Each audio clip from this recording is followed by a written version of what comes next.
এখন আমি আছি আপনার রেফার শপ, একদম মাসের অ্যাডমিনের সেলার, অল সেলারে, যেখানে আমি একটা আমার যতগুলো সেলার সবাই ডিটেলস দেখতে পাইতেছি, যেমন তার নাম, তার phone number, email address, verification information, এই যাবতীয় যেভাবে সেভাবে আছে।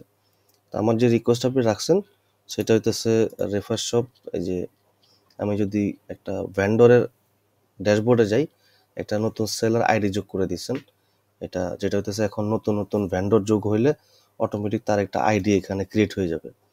তো আমি এই আইডি নাম্বারটা এই সেলারের ইনফরমেশনের এখানে, মাস্টার অ্যাডমিনের এখানে এই নাম, ফোন নাম্বার, ইমেল অ্যাড্রেসের আশেপাশে কোথাও একটা নতুন রো যোগ করে আইডি নাম্বারটা চাইতেছিলাম, যাতে করে একটা ভ্যান্ডরের ডিটেলস অফ ইনফরমেশন এখানে পাই। 2 নাম্বার হইতেছে এই যে টাইপ নেম ওর ইমেল অ্যাড্রেস, এখানে যেন আমি ভ্যান্ডরের আইডি নাম্বারটা দিলে যেন সার্চ করলে আমি তার এখানে পাওয়া যায়। আশা করি ক্লিয়ার করতে পারছি আপনাকে।